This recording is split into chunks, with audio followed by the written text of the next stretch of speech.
Hi అండి, అందరికీ నమస్కారము. నా పేరు గౌతమి. ఈ వీడియోలో అయితే నేను మీకు వ్లాగ్ అయితే రన్ అవుతూ ఉంటుంది. ఒక మంచి మనీ సేవింగ్ ఐడియా అయితే చెప్తానండి. మనీ సేవింగ్ ఐడియాతో పాటు నేను సండే రోజు ఏమేమి వంటలు ప్రిపేర్ చేసుకున్నాను అనేది కూడా ఈ వీడియోలో అయితే ఉంటుంది. మనలాంటి మధ్యతరగతి ఆడవాళ్ళు మనం ఇంట్లో చేసే ఖర్చుల్లోనే కొంచెం కొన్నిట్లో ఖర్చులు తగ్గించుకున్నాం అనుకోండి, డబ్బులు అనేటివి సేవింగ్స్ చేసుకోవచ్చు, వేటిలో తగ్గించుకోవచ్చు అనే వీడియోస్ ఉన్నాయి మన ఛానల్లో. మనీ సేవింగ్ ఐడియాస్ గురించి ఉన్నాయి అండ్ స్కీమ్స్ గురించి కూడా ఉన్నాయండి. అంటే గోల్డ్ స్కీమ్స్ గురించి అండ్ పోస్ట్ ఆఫీస్లో స్కీమ్స్ గురించి అయితే ఉన్నాయి మన ఛానల్లో. ఎవరికైనా కావాలి అనుకుంటే ఆ వీడియోస్ కూడా ఒకసారి చూడండి. మనీ సేవింగ్ ఐడియాస్ అంటే monthly money saving ideas and yearly money saving ideas అయితే ఉన్నాయి. అండ్ మనీ సేవింగ్ ఐడియాస్తో పాటు మనకు వచ్చే శాలరీని మనం ఎలా ఖర్చులు చేసుకుంటే డబ్బులు సేవ్ చేసుకోవచ్చు అనే వీడియోస్ ఉన్నాయి. అండ్ గోల్డ్ స్కీమ్స్ గురించి, పోస్ట్ ఆఫీస్లో స్కీమ్స్ గురించి ఉన్నాయి. ఎవరికన్నా డబ్బులు దాచుకోవాలి అనుకుంటున్న వాళ్ళకి మన ఛానల్లో చాలా మంచి వీడియోస్ అయితే ఉన్నాయండి మనీ సేవింగ్ ఐడియాస్ గురించి. ఎవరికైనా కావాలి అనుకుంటే చూడండి ఆ వీడియోస్ కూడా ఒకసారి.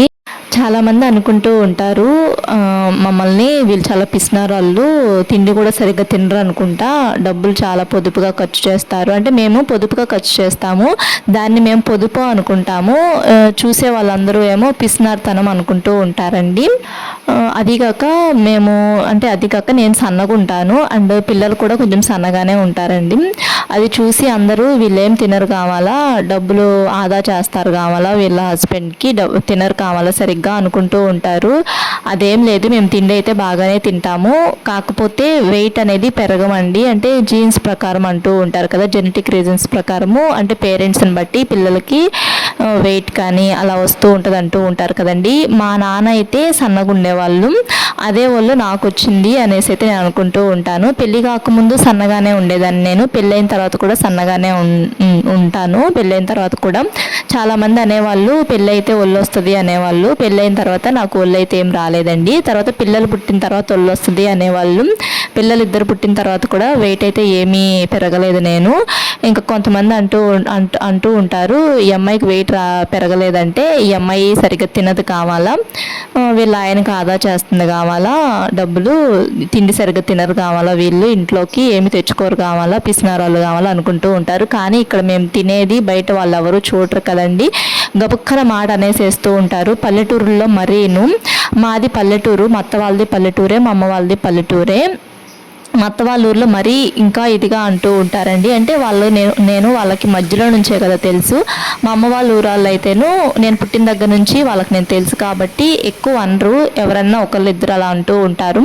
మా అత్త వాళ్ళ ఊర్లో అయితే అందరూ అలానే అంటూ ఉంటారు, ఏంటి సన్నగానే ఉన్నావు, ఇంకా ఒళ్ళు రాదా నీకు, ఇంకా లావు అవ్వా అని అంటూ ఉంటారు. అదే లావుగున్నారనుకోండి, అలాంటి వాళ్ళనేమో ఇంకా వెయిట్ తగ్గవా, నువ్వు బాగా తింటున్నట్లున్నావు అనేసి అంటూ ఉంటారు. అంటే లావుగున్నంత మాత్రాన బాగా తింటున్నారు అనేం కాదు, సన్నగా ఉన్నంత మాత్రాన అసలు తినకుండా ఉండరు అని కాదండి. వెయిట్ అనేది కొంతమందికి ఎంత తిన్నా కానీ పెరగదు, కొంతమందికి ఏమి తినకపోయినా కానీ వెయిట్ అనేది ఊరుకూరుకునే పెరిగిపోతూ ఉంటారు కదండి.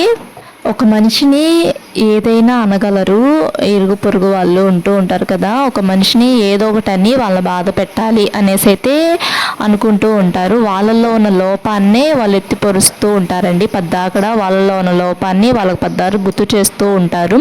నేనే ఉన్నాను, ఎప్పుడైనా ఊరు వెళ్ళినా ఏదైనా ఫంక్షన్స్కి వెళ్ళినా కానీ కంపల్సరీగా ఎవరో ఒకళ్ళు ఇద్దరైనా అంటూనే ఉంటారండి, ఇంకా అలానే ఉన్నావా, ఇంకా లావవ్వా, తింటలేదా, మీ ఆయనకి మిగులుస్తున్నావా, ఆదా చేస్తున్నావా, ఇలానే అంటూ ఉంటారు. కానీ అలా అనే వాళ్ళందరూ పర్ఫెక్ట్గా ఏమి ఉండరండి.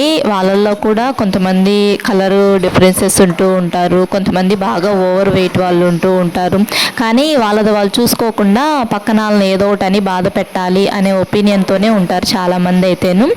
ఇంకా కొంతమంది ఉంటారు వెయిట్ అవన్నీ ఏమి అడగర్లే కానీ గోల్డ్ గురించి అడుగుతూ ఉంటారు. ఏమన్నా గోల్డ్ తక్కువ వేసుకెళ్ళామనుకోండి, అంటే ఫంక్షన్స్కి వెళ్ళేటప్పుడు గోల్డ్ జ్యువెలరీస్ ఏమన్నా తక్కువ, అంటే బాగా రెడీ అవ్వకుండా సింపుల్గా వెళ్ళామనుకోండి, మీ దగ్గర గోల్డ్ లేదా, ఏంటి ఇంత సింపుల్గా వచ్చారు, మీ దగ్గర డబ్బులు లేవా అన్నట్లు చీప్గా చూస్తూ ఉంటారు. అండ్ బట్టలను కూడా అండి, మంచి శారీస్ కట్టుకెళ్తే వాళ్ళకి బాగా విలువిస్తూ ఉంటారు. నార్మల్గా వెళ్ళిన వాళ్ళని సరిగ్గా లెక్క చేయరు. నేను ఇలాంటివి చాలానే చూశానండి, పెళ్ళి కాకముందు చాలా చూశాను, చాలా ఫేస్ చేశాను ఇలాంటి ప్రాబ్లమ్స్ అనేటివి. అంటే మేము మిడిల్ క్లాస్ ఫ్యామిలీ అండి మా అమ్మ వాళ్ళది, కానీ మా అమ్మ వాళ్ళు వాళ్ళకున్నంతలోనే మమ్మల్ని కొంచెం బాగానే చదివించారు అండ్ బాగానే చూసేవాళ్ళు. కొంతమంది నాకు తెలిసిన వాళ్ళల్లో కొంతమంది అంటే ఫ్రెండ్స్ కానీ అలా స్కూల్స్లో చదివేటప్పుడు కాలేజెస్లో చదివేటప్పుడు అలా ఫ్రెండ్స్ ఉంటూ ఉంటారు కదండి. వాళ్ళు కొంచెం బాగా రెడీ అయ్యి రావటము, బాగా మంచి మంచి డ్రెస్సెస్ అవి వేసుకొని రావటం అవి చేస్తూ ఉండేవాళ్ళు. మేము నార్మల్గా ఉంటూ ఉండేవాళ్ళము. మమ్మల్ని చూసి హేళన చేయటము, ఏంటి ఆ డ్రెస్సులు అని చెప్పేసి అనుకోవటము అలా ఉంటూ ఉంటారండి. డ్రెస్సును చూసి మనిషిని జడ్జ్ చేసేస్తూ ఉంటారు. ఆ మనిషిలో మంచితనాన్ని ఎవరు చూడరండి. ఇప్పుడున్న రోజుల్లో అయితే అలానే ఉంది. అండ్ నగలు కూడా అండి, పిచ్చి అయినా వేసుకెళ్ళు, నువ్వు బంగారు అయినా వేసుకెళ్ళు, అయినా వేసుకెళ్ళు, కానీ ఒంటి నిండా నగలు ఉండాలి. అలా ఉంటేనే గౌరవం అనేది ఉంటూ ఉంటుంది బయట సమాజంలో. ఎందుకు ఇలా ఉంటున్నారు చాలామంది అనేసి అయితే అనిపిస్తూ ఉంటుంది నాకు ఒక్కొక్కసారి. నాకైతేను అంతకుముందు పెళ్ళి కాకముందు ఫంక్షన్స్కి అలా వెళ్ళటం చాలా ఇష్టం అండి. పెళ్ళైన తర్వాత ఫంక్షన్స్కి వాటికి వెళ్ళటం అంటేనే భయం వేస్తుంది. ఎందుకంటే సన్నగా ఉన్నావు, ఒళ్ళు రాలేదు, పిల్లలకి ఒళ్ళు రాలేదు, నీకు ఒళ్ళు రాలేదు, తింటున్నారా, ఏంటి డబ్బులు మిగులుస్తున్నావా మీ ఆయనకి, ఇవే మాటలండి. మా ఆయన అంటూ ఉంటారు, పిసినారాడు మీ ఆయన, ఇంట్లోకి వస్తువులు ఏం కొనుక్కురాడు, సామాన్లు ఏం కొనుక్కురాడు అంటూ ఉంటారు. వస్తువులను చూస్తే కడుపు నిండిద్దండి మనకి. మాకు వట్టికి అయితే ఎటువంటి లోటు చేయరండి మా హస్బెండ్ వచ్చేసి. నాకు పెళ్లి కాకముందు మా అమ్మ వాళ్ళు కూడా తినటానికి ఉండటానికి ఎటువంటి లోటు చేసేవాళ్ళు కాదు. మా నాన్న కూడా ఫ్రూట్స్ అంటే నాన్ వెజెస్ అంటే అవి బాగానే తీసుకొచ్చేవాళ్ళు. కానీ మేము వెయిట్ అనేది వెయిట్ అనేది పెరిగే వాళ్ళం కాదు, ఇలానే ఉండేవాళ్ళము ఫస్ట్ నుంచి కూడాను. అండ్ నాతో పాటు మా చెల్లెళ్ళు కూడా ఇంతే ఉంటారు వెయిట్. మేము ముగ్గురు ఆడపిల్లలు అండి, మేము ముగ్గురం కూడా వెయిట్ ఇంచుమించు ఇలానే ఉంటూ ఉంటాము. మా హస్బెండ్ కూడా అలా అంటూ ఉంటారు, పిసినారాడు అని చెప్పేసేసి. మేము ఇక్కడ తినేది, ఇక్కడ మేము ఖర్చు పెట్టేది ఎవరికి తెలియదు, ఏదో మాట అనేసేయాలి కదా అని చెప్పేసి అనేస్తూ ఉంటారండి మనుషులు, కొంతమంది మనుషులు. అలా అని చెప్పేసి అందరినీ అనట్లేదండి, కొంతమంది మంచిగానే మాట్లాడే వాళ్ళు ఉంటారు, కొంతమంది ఉంటారు ఏదో ఒకటి అని చెప్పేసి వాళ్ళని బాధ పెట్టాలి అని చెప్పేసి ఏదో ఒకటి అంటూ ఉంటారండి. కొంతమంది అర్థం చేసుకొని ఇంకా ఇంతే కావాలా వీళ్ళు అని చెప్పేసి అర్థం చేసుకొని కొంచెం తింటూ ఉండమ్మా అనేసి అయితే మాట అంటూ ఉంటారు. కానీ కొంతమంది ఉంటారండి, తినట్లేదా అది అని చెప్పి కేర్లెస్గా మాట్లాడుతూ ఉంటారు. మనకి ఇచ్చే గౌరవాన్ని మనకి ఇవ్వరు. మనం ఎంత మంచి పొజిషన్లో ఉన్నా కానీ మనకిచ్చే వాల్యూ మనకి ఇవ్వరు కొంతమంది. మీరు కూడా ఎవరైనా ఇలాంటి ప్రాబ్లమ్స్ ఫేస్ చేశారా? ఫేస్ చేస్తుంటే నాకు ఒకసారి కామెంట్ చేయండి. మా హస్బెండ్ అయితే మిగతావి ఎలా ఉన్నా కానీ, అంటే మిగతావంటే కొంచెం ఆలోచించి ఖర్చు పెట్టే మనిషేనండి మా హస్బెండ్ అయితేను. నేను కూడా పెళ్ళైన కొత్తల్లో ఏంటి ఇలా ఉంటున్నాడు, మా వాళ్ళందరూ ఎగతాళి చేస్తున్నారు, ఈయన ఇలా ఉండటం వల్ల పిసినాతనంగా ఉంటున్నాడు అని చెప్పేసి గొడవలాడుతూ ఉండేదాన్ని మా హస్బెండ్తో. కానీ మనకి డబ్బులు అవసరమైనప్పుడు అలా అన్న వాళ్ళు ఎవరు ఇవ్వరు. మన డబ్బులు మనం సేవ్ చేసుకుంటేనే మనకు అవసరమైనప్పుడు యూజ్ అవుతాయి అని చెప్పేసి మా హస్బెండ్ ఎప్పుడు చెప్తూ ఉంటారు. నేను ఇంకా ఆ మాటకి స్టిక్ అయి ఉంటానండి. అంటే పెళ్ళైన కొత్తలా అంటే అది నాకు తెలియని వయసు కాబట్టి అలా అంటూ ఉండేదాన్ని. అంటే నాకు పెళ్ళయింది ఒక 20 yearsకి మ్యారేజ్ అయిందండి. అంటే ఖర్చులు సేవింగ్స్ అంటే మా హస్బెండ్ వెయిట్లో చేస్తాడంటే ఫర్నిచర్స్ అనేటివి అసలు ఎక్కువ కొనరండి. ఫర్నిచర్స్కి ఎక్కువ ఇన్వెస్ట్ చేయరు. అండ్ అలానే డ్రెస్సెస్ కూడా ఎక్కువ కొనరు. తను కొనుక్కోరు, నేను ఎక్కువ కొనుక్కోను. పిల్లలకైతే కొనిపిస్తూ ఉంటామండి. పిల్లలకు కూడా కాస్ట్లీ డ్రెస్సెస్ అవేం కొనిపించమండి. మేము నార్మల్గానే మా బడ్జెట్కి తగ్గట్లే పిల్లలకు కూడా డ్రెస్సెస్ అనేటివి కొనిపిస్తూ ఉంటాము. మేము కూడా కొనుక్కుంటాం కానీ బాగా కాస్ట్లీ ఏం కొనుక్కోము, నార్మల్గా కొనుక్కుంటూ ఉంటాము. గోల్డ్ మీద అయితే ఇన్వెస్ట్ చేస్తామండి బాగానే, గోల్డ్ మీద. అండ్ స్కీమ్స్ ఉంటాయి కదా, స్కీమ్స్ కట్టుకుంటూ ఉంటాము. అండ్ వడ్డీ కలవిస్తూ ఉంటాము. చీటీ పాటలు ఉంటాయి కదా, అలాంటి చీటీ పాటలు అనేటివి చీటీ పాటల్లో డబ్బులు అనేటివి కట్టుకుంటూ ఉంటాము. అండ్ ఇంకా ఫుడ్ అనేది మ్యాక్సిమం ఇంట్లోనే ప్రిపేర్ చేసుకుంటూ ఉంటామండి. ఇంట్లో ప్రిపేర్ చేసుకుని ఫుడ్డే తింటూ ఉంటాము.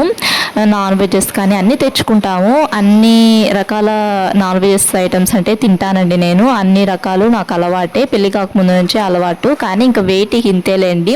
కొంతమంది ఉంటారు, నా ఫ్రెండ్ ఉంది ఒక అమ్మాయి, వాళ్ళు అసలు నాన్ వెజే తినదు, తను ఎగ్ తప్ప ఇంకేమీ తినదు.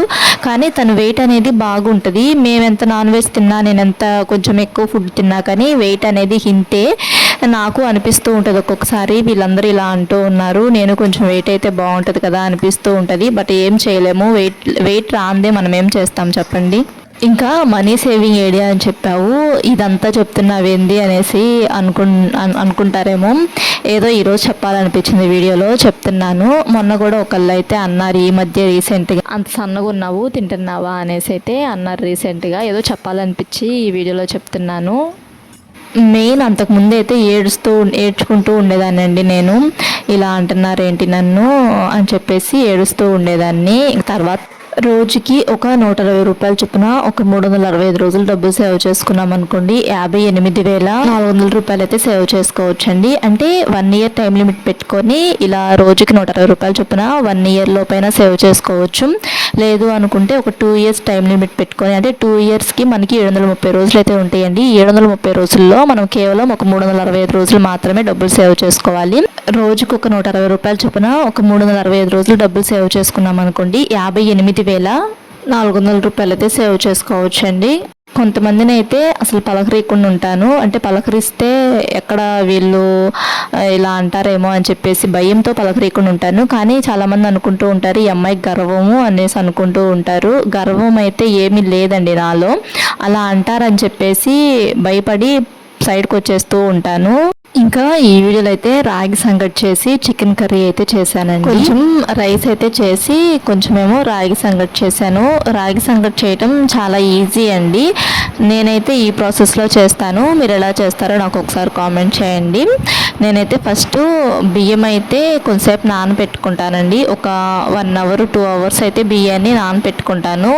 అంటే నేను నార్మల్ బియ్యమే వాడతాను, మేము సోనా మసూరి బియ్యం వాడతాను. ఆ సోనా మసూరి బియ్యంతోనే ఇదైతే చేస్తానండి. రేషన్ బియ్యంతో బాగా వస్తుందంట, కానీ నేను రేషన్ బియ్యం వాడను, మాకు రావు కూడా రేషన్ బియ్యము. ఆ బియ్యం అయితే ఒక 1/2 అవర్ నానబెట్టుకుంటే సరిపోతుందంట. నేను ఇంకా ఇవి సోనా మసూరి బియ్యం ఉంటాయి కదా, వాటితో అయితే చేశానండి. మామూలు ఏ బియ్యంతో అయినా చేసుకోవచ్చు, కాకపోతే రేషన్ బియ్యము 27-16లో ఉంటాయి కదా, అవైతే ఒక 1/2 అవర్ నానబెట్టుకుంటే సరిపోతుంది బియ్యము. ఇంకా కదమ బీపీటీలు ఇంకా ఏవైనా కానీ ఒక 2 అవర్స్ ఒక 1 అవర్ అలా నానబెట్టుకోవాలండి. నేను బియ్యాన్ని ఒక 1 అవర్ అయితే నానబెట్టేసేసుకొని ఇంకా మామూలుగా మెత్తగా అయితే అన్నం అయితే వండుకున్నానండి. ఒక పొయ్యి మీద ఏమో చికెన్ కర్రీ అయితే ఉడుకుతుంది, ఇంకొక పొయ్యి మీద అన్నం అయితే పెట్టేసేసాను.